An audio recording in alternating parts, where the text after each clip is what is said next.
Welcome to our webinar on supporting children and young people's overall wellbeing. I'm Amy and this is my colleague Claire and we're from the Mental Health Support Team. This is a 4-part series where we'll look at emotional tolerance levels, the impact that the current pandemic has had on our wellbeing, understanding anxiety and anger, and finishing up with tips on how to support young people to manage their emotional wellbeing. Today is our first session where we will explore emotional tolerance levels. So this is a reflective exercise. We all know that icebergs have so much more below the surface and that only the tip of the iceberg is visible. Take a moment to think of yourselves as an iceberg and think about what is seen by other people and what is hidden below the surface. Also think of your child and what is visible to others. Consider things like race or gender, their academic ability, whether or not they fit in with peers, their behaviour and their emotions. Some of the things in our children can give us clues to what's below the surface, but some things can be deceiving. Please pause the video here if you want to take a moment to reflect on this exercise. You could even draw an iceberg and write down all the things that you've got going on above and below the surface.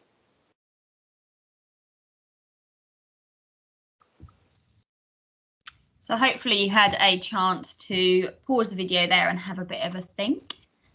Sometimes it can be really clear to us what we can see on the outside, and sometimes we think people understand what's going on underneath and they don't necessarily see that. We're going to think about the next analogy of a pot, and just like this pot, it's something that you can't see inside of because it's not translucent. So the understanding being that this pot is like our emotional tolerance level, our kind of emotional pot, and everyday experiences fill up our pot with emotions and feelings. And some of those things are seen and some of those things are unseen. The level of our pot is fluid, so it goes up and down dependent on the day, dependent on the week, depending on what's going on around us.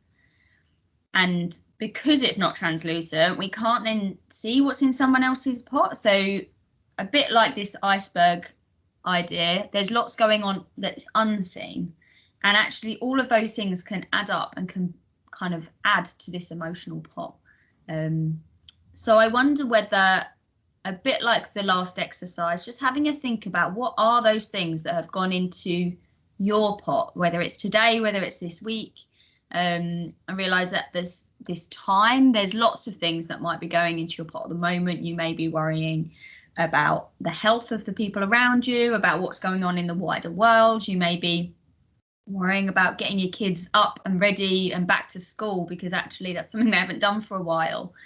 Whatever it is that's kind of adding into your pot on the day-to-day, just kind of have a think about what some of those things are. And it may be worth thinking about what your child's experiencing as well and what they might be going into their pot as well. So like we did before, you can pause the video to give this a go if you'd like to. We'll give it a second and then we'll move on.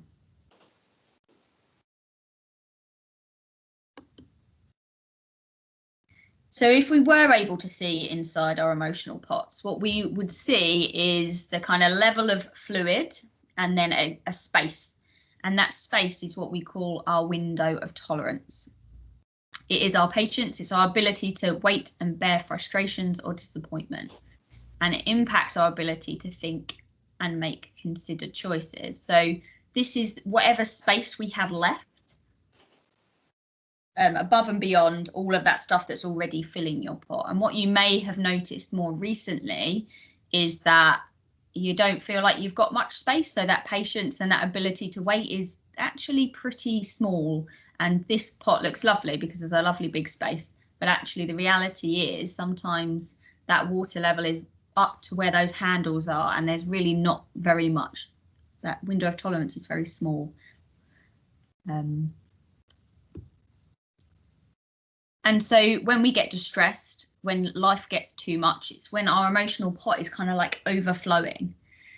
So if the emotions in our pot reach the top, we're on the edge of shifting into what we call survival mode. And we'll think about this in a later session with regards to that kind of survival mode. But that is that innate sense in us to keep ourselves safe.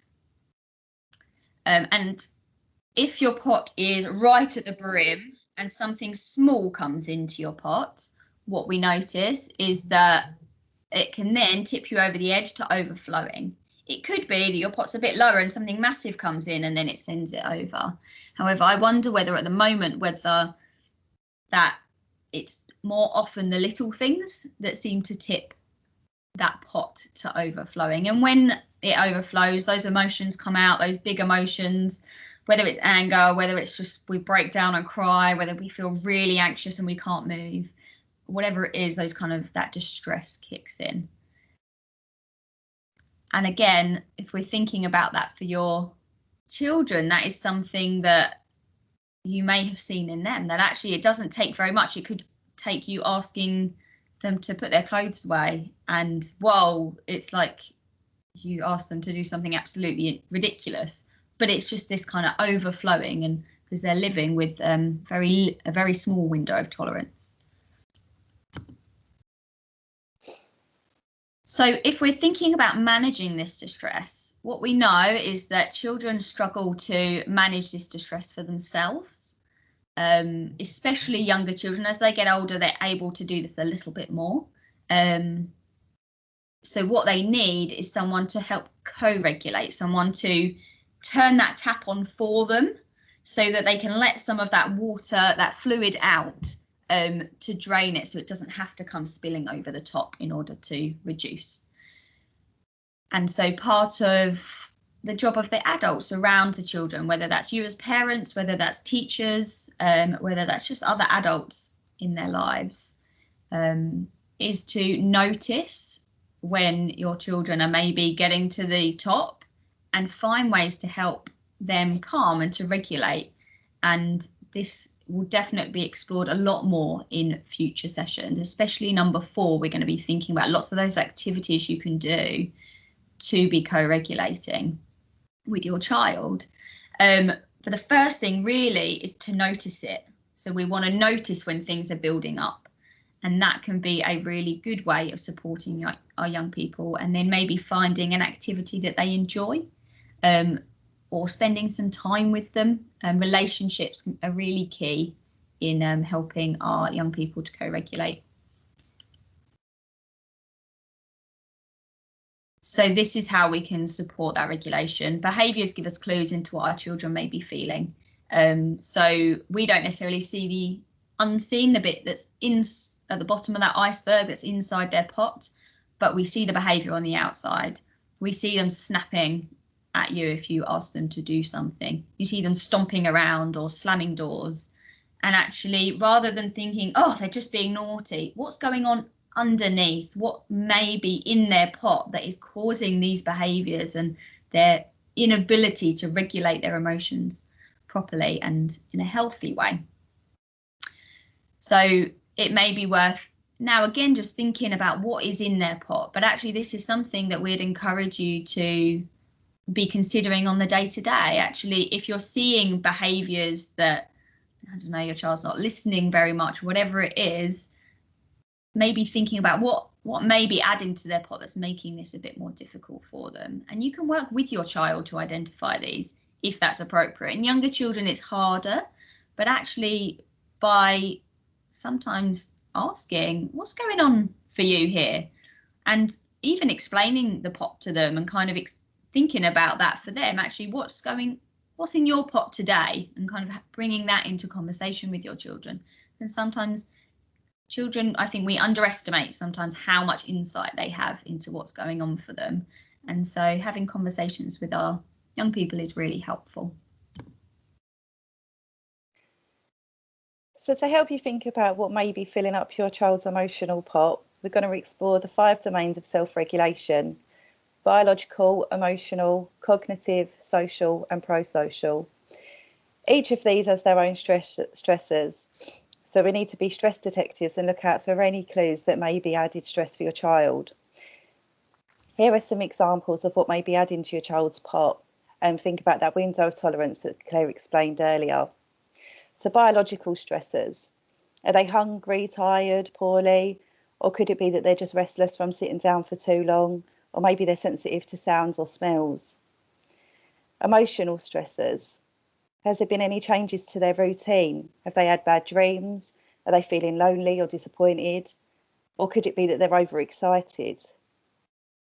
Cognitive stressors. Children are always learning something new. They may be confused or feel under pressure, or they might feel put on the spot. Social stressors, trying to fit in, peer pressure, are they being picked on or teased? And pro-social stressors, dealing with other people's emotions, having to compromise, or when life's just unfair. There is so much going into their pots, and it only takes one thing for the pot to spill over. That one thing may be something that you can see, or it may be something that's hidden below the surface. So we've focused today on emotional tolerance levels. Next session will be focused on the impact of the current pandemic on emotional well-being. So a bit more focused on the now events that kind of have been adding into that pot, those stressors. We hope that today has been helpful opportunity to have a think about what's going on and kind of why emotions spill over so easily. And we hope that you can join us for next time.